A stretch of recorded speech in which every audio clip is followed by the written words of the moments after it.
She's not here. She's not here. She's not here. She's not here. Hello.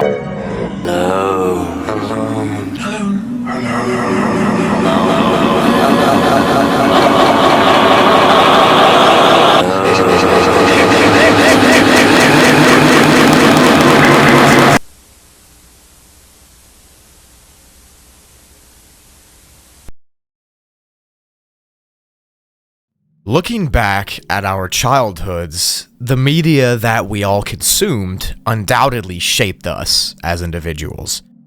Our humor, our references, what we find nostalgic, even what we believe in, along with many other things, was decided by what we consumed. Some of the media that we watched was just wholesome fun.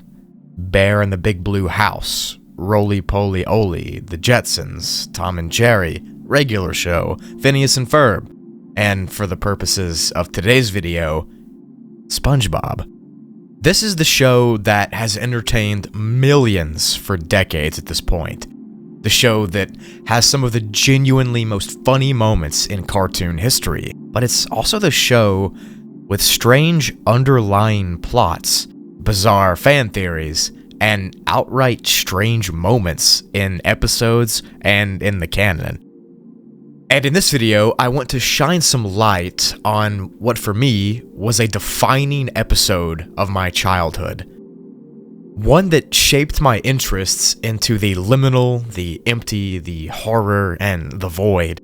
And one that truly terrified an entire generation of kids. One that I find myself rewatching in my adult life out of genuine intrigue and curiosity. The infamous SB-129 episode. And in this video, I will be taking a retrospective look at this installment of SpongeBob, going over the sheer uncanniness and bizarreness that it entails, as well as diving into some theories and speculations, and even some psychological weight that this episode carries, as I believe that it is probably the most terrifying episode of SpongeBob. There are a few other ones, but this one takes the cake. So if that sounds something that you would be interested in or that you might find intriguing, grab a big bucket of popcorn, maybe some M&Ms to put inside of it if you're feeling lucky, and a cold Dr. Pepper. And without further ado, let's overanalyze some SpongeBob, shall we? So for bookkeeping's sake, I will be splitting this video up into 3 parts. The first part will be a brief rundown and synopsis and overview of the plot, its details and that kind of thing. The second part will be the deep dive into the breakdown of the episode, the implications, the theories, the reception of the audience, and just generally, I'm going to be going full MatPat mode on it, pretty much. I'm going to be examining everything. And the third and final part will be me explaining why I enjoy this episode so much and how I think it relates to our generation as a whole. Anyways, let's go. On December 31st of 1999, the final SpongeBob episode before the turn of the century was released, SB-129. It came as the 14th episode in the first season of the show, and it aired live to 1.5 million American viewers, and obviously millions more across the world. I also want everyone to know that while making this video, I had the episode pulled up on my TV and was watching it over and over. That doesn't add anything to the video, I just thought you should know. The episode follows a pretty simple, but also complex, premise. It opens up with a unique title card and strange, spacey sci-fi vibes, and it begins on a beautiful morning in Bikini Bottom. The episode follows Squidward, who, in typical fashion, wants to practice his clarinet, but SpongeBob and Patrick, his neighbors, continue to annoy him. They ask Squidward repeatedly, "Do you want to go jellyfishing?" over and over and over again, driving Squidward to being angry. In an effort to escape these annoying people, Squidward goes to the Krusty Krab because it is Sunday and the Krusty Krab is not open on Sundays. Hoping he'll finally be alone, he begins to play his clarinet, but then SpongeBob and Patrick come to the Krusty Krab looking for him. He runs to the back of the Krusty Krab and gets in the freezer to hide from SpongeBob, and this actually works. He completely evades SpongeBob and Patrick. The only problem is, he locks himself in the freezer. Once he realizes the door is indeed locked, he sits and waits for somebody to come looking for him. However, help does not come for 2,000 years. Then we have a title card that says 2,000 years later, and a completely frozen Squidward falls out of the freezer room. A future descendant of SpongeBob called Spongetron de-thaws Squidward, and Spongetron tells him that he's in the future. Squidward notices that everything is chrome, and everything is futuristic, and he freaks out, and he wants to go back home, and he asks Spongetron if there's a time machine, which there is. Once inside the time machine, Squidward pulls down the lever to the past section, which is a little vague, and this vagueness will send him all the way back to the primordial sea. Once in this ancient version of Bikini Bottom, Squidward believes himself to finally be alone where he can practice his clarinet. He begins to play, only to realize that something is stalking from around him. On further inspection, that thing is a primitive version of SpongeBob and a primitive version of Patrick. Primitive Patrick and SpongeBob are intrigued by Squidward, so they try to taste him and see what he's about, and in doing this, a jellyfish flies by, and Squidward notices that the SpongeBob and Patrick are terrified of it. Shocked and confused, Squidward then creates a net and shows SpongeBob and Patrick that you're supposed to catch the jellyfish, not be scared of them. He makes nets for each of them, and that distracts them for a while so he can finally play his clarinet. The second he begins to play, the noise from the clarinet makes SpongeBob and Patrick angry, and they chase him back into the time machine.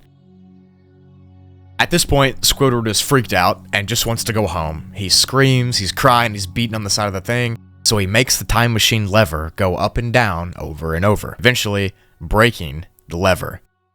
This sends him inside the time machine, hurling through time and space and emptiness. Squidward is then teleported to a place called Nowhere, which essentially is an empty white void that stretches out for infinity. Even though he's slightly freaked out at first, he also acknowledges that he's finally alone and can play his clarinet. But the second he realizes this, he hears a disembodied voice saying the word alone. Alone continues to echo from random locations and becomes more and more unbearable for Squidward. Eventually, he loses his mind, and he runs around trying to find an exit from Nowhere, frantically trying to stomp on the ground. He keeps saying he wants to go home, he wants to go home. Eventually, he stomps through the ground of Nowhere, back into the time machine, and he breaks down crying and begging to go back to Bikini Bottom, even saying that he misses SpongeBob and his house.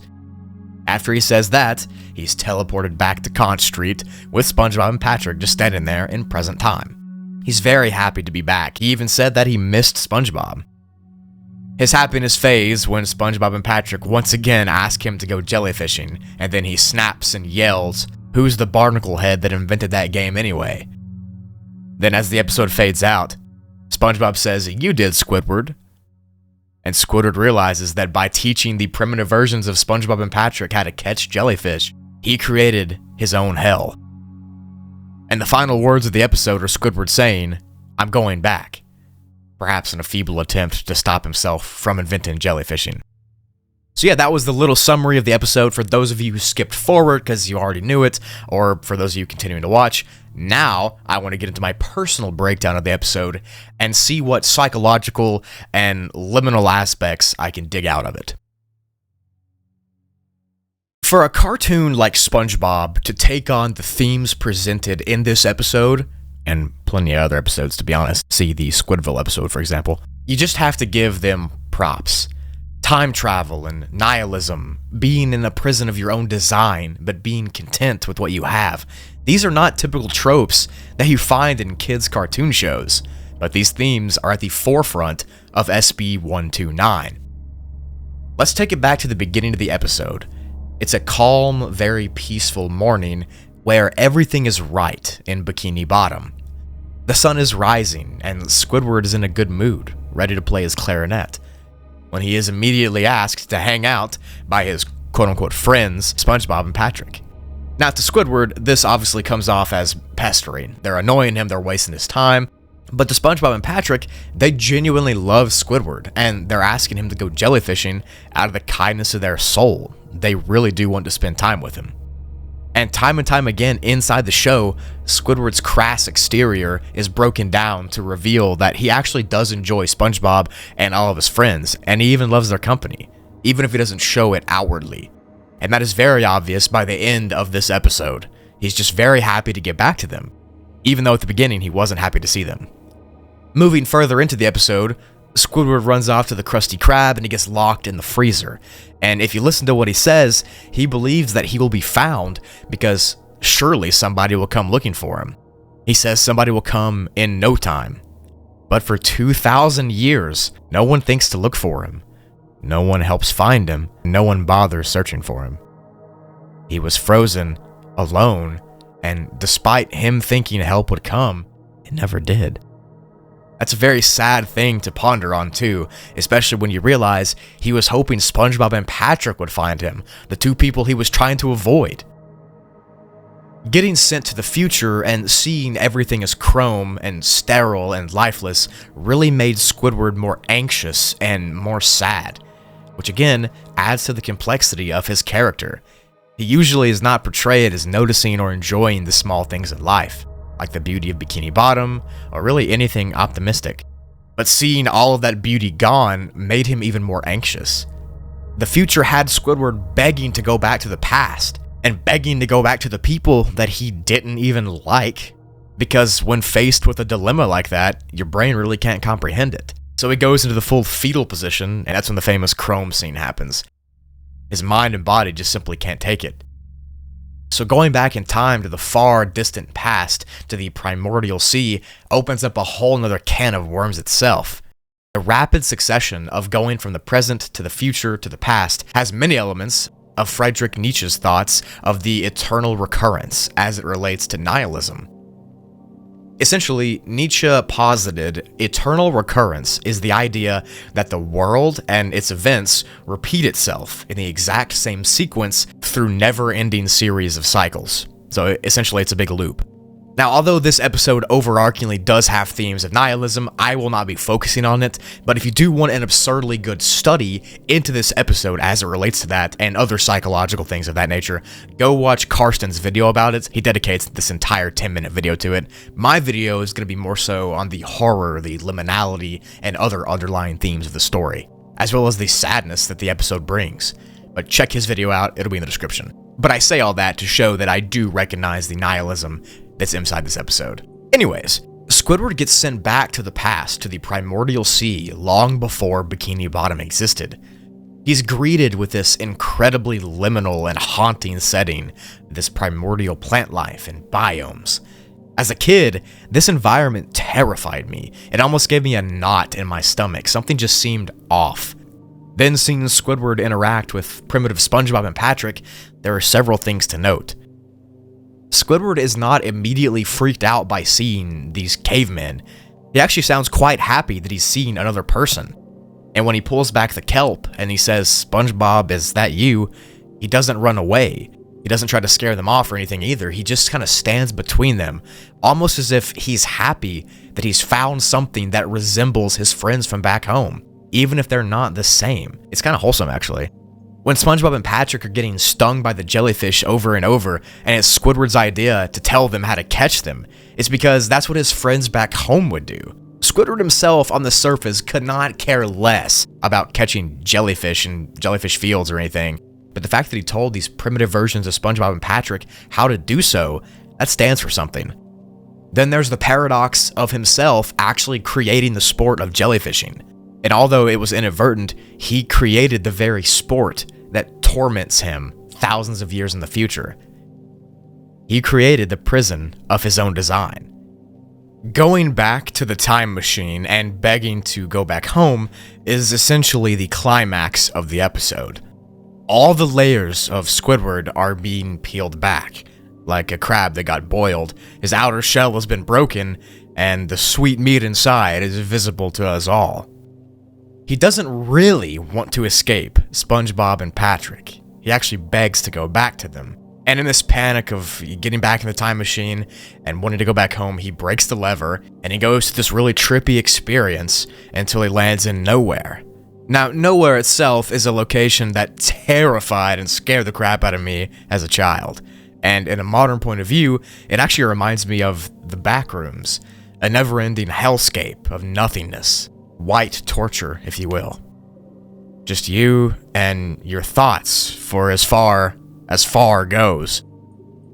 One thing I want to point out is that nowhere has these unique, colorful squares, which I posit these could be the manifestation of Squidward's simplest thoughts boiled down to their base color. For instance, the yellow square could represent Spongebob, and the pink Patrick, and the purple might be his house, and the red could be Mr. Krabs. It's like his brain devolved these locations into their most basic elements, all the way down to their color, and that's how they were manifested here in Nowhere. Now, minus a few theories that he actually traveled back in time and into the future, most people believe that this conflict Squidward is going through is an internal conflict in his own mind. Clues like him carrying around his clarinet the entire time, and the time machine flattening out and breaking when he goes to Nowhere, but then being fine later on, point to that being true. It didn't actually happen, he's internally being conflicted. It's all this microscopic look into the conflicted and tragic mind of Squidward Tentacles. Squidward being stuck in this nowhere place causes him to lose his marbles, and attempting to run away, he runs back right to where he started, and he keeps looping back and forth, running away and ending up where he started, which is a simple visual that shows the cycle of his trauma and his problems. He can't outrun them, so he just ends up in that same time lapse of going over and over to doing the same things again. He didn't want to confront these issues he wanted to run away. And like I said, it just brought him back to where he started. This disembodied alone voice, and when the alone scene begins, all those text bubbles and things pop up, that's when the nihilism tone is really brought to daylight. The alones start massive and they take up the whole screen until they zoom out further and further, until it's just a white void, leaving Squidward truly alone, without a shadow of a doubt. You can't even see him anymore. Eventually, when Squidward does realize that he wants to go home, he stomps and breaks his way back into the time machine, begging to see the people who he attempted to avoid in the first place. Only to get back and, for a fleeting moment, be happy to see Spongebob and Patrick, and just to get asked the same question again. Hey, do you want to go jellyfishing? And for him to have the same response as before. Of course he does not want to go jellyfishing. This finishes the cycle of the eternal recurrence I mentioned earlier, and him saying, "I'm going back," at the very end of the episode, fits it perfectly. And what happened to him in Nowhere, where he was running away but ending up right back where he was, perfectly encapsulates that exact thing. He ran away so far to get away, yet when he came back, he wanted to run away again. It's kind of tragic. Squidward is easily one of, if not the most fleshed out characters in the SpongeBob show, and I think this episode really proves it. He feels trapped and alone in a world that just doesn't really understand him, so he comes off as bitter and distant, but when push comes to shove, he's much softer and open underneath that harsh exterior. And when the comfort of his life that he hates so much is stripped away, he wants nothing more to get back to it. He doesn't actually hate his life, or SpongeBob, or jellyfishing, or Patrick. He hates that he's not understood. He hates that he feels alone and empty, just like the Nowhere location. There's color in his life, like those blocks, but the color fades away and leaves him empty and barren, completely alone. Alone.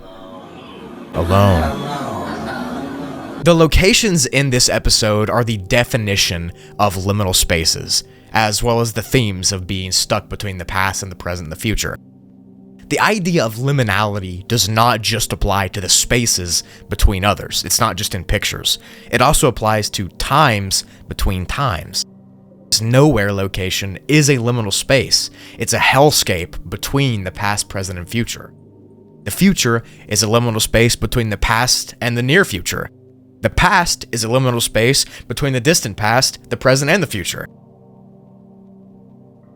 And at the end of the day, we never can fully comprehend the idea of the future because time is always moving. It's always linear. We really can only comprehend the present moment, which technically is also the future because time always moves forward, which technically is also the past because time moves forward too. It's all very philosophical. These themes are extremely nuanced and deep for a show like this. I think it's fantastic that they were able to shove so much stuff, so much real material into the story and convey it in this way. As a kid, this episode scared the living crap out of me because the visuals were so scary. The past was creepy, this primordial, creepy Jurassic ocean. The idea of nowhere was horrifying.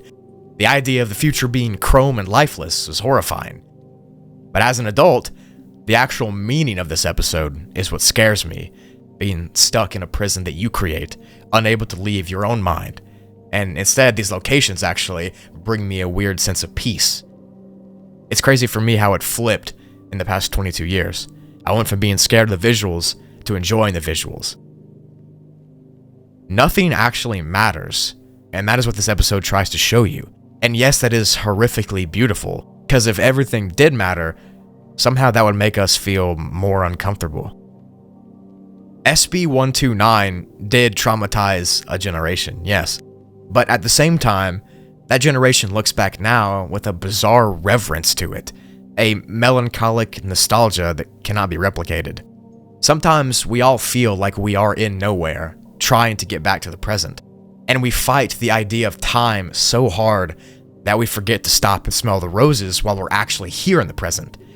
We worry so much about tomorrow that tomorrow becomes the present, and by the time you realize that, tomorrow is gone. Tomorrow doesn't exist, and it never has. At the end of the day, when each of our hearts stops beating, we will look back and realize that Squidward was right. We need to go back to our present, not avoid it. We don't need to go to the past, we don't need to go to the future.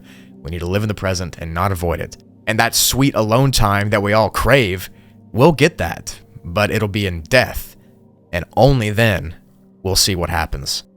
And we'll finally be alone. Alone.